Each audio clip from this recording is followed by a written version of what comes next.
regarding Russian assets, and we hear there's in joint borrowing as well. Well, here a historic mistake occurred. That is, the circumstance that the 6-month decision on the frozen Russian assets, which always required unanimity, was abolished, bypassed, undermined. And they decided that instead of unanimity, a majority decision can be made, which I believe is a historic mistake. This will have very serious consequences. It's clearly a judicial murder, meaning we are dealing with an open violation of the law. And such they are using a section of the founding treaty for this decision, which has nothing to do with this situation. This is something they often do in member states, too, but it is an open violation of the law. Such a position cannot be defended in court. However, the Union has stepped onto this very dangerous path. And indeed, the question is open from now on.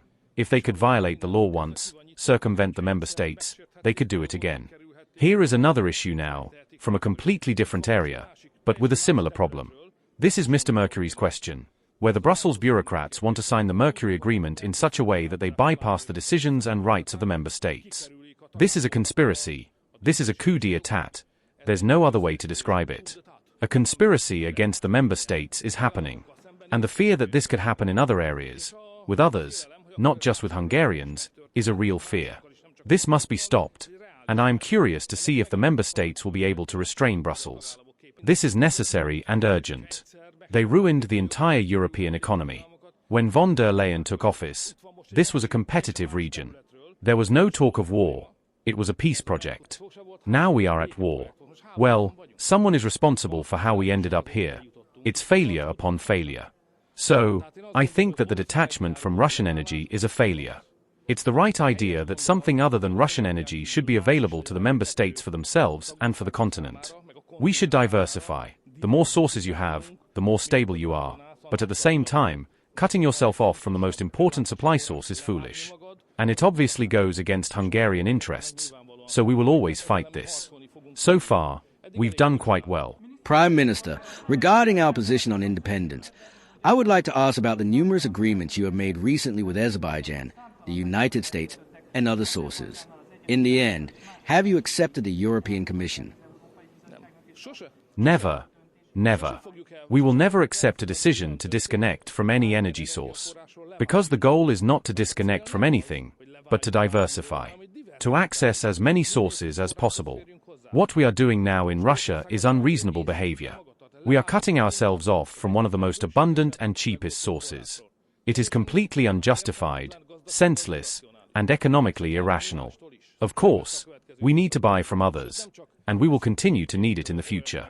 Not only are we buying oil and gas, but we are also buying entire fields. So now, Hungary has entered a historical era where we are not only responding to our energy needs by buying from different countries and diversifying, but Hungary, either through its state company, MVM, or one of its major private companies, is purchasing fields. So today, Hungary owns oil and gas fields, and we must continue this policy. Well, this belongs to the traders today. Belgium has officially proposed a common EU extension to be included for use during the Russian process. True. We'll veto it as well. Yes. Sorry, I don't want to joke. The plan so far was to use Russian assets to finance Ukraine, which I think is an open declaration of war. So, if we think about it, what are we talking about? There are two countries at war with each other. One has its assets seized, over 200 billion euros. Then the one who seized it, a third party not involved in the war since it's a Ukrainian-Russian war, will take this asset and give it to one of the warring sides. What is this? This is a declaration of war, an entry into the war. So, this is terrible. It would be a mistake if we committed it. But based on today's news, it seems like in the afternoon background meetings, we've achieved a victory. And tomorrow we won't be talking about the frozen Russian assets, because we finally managed to make the previously mentioned points understood, and they will probably take it off the table. But then the question arises, if they want to continue the war, how should that happen? And there will be the proposal, the Belgian proposal, to collectively take on debt, which is unacceptable for Hungary, and according to our calculations, war is expensive, peace is cheap. Moreover, people die in war, but in peace, no one dies.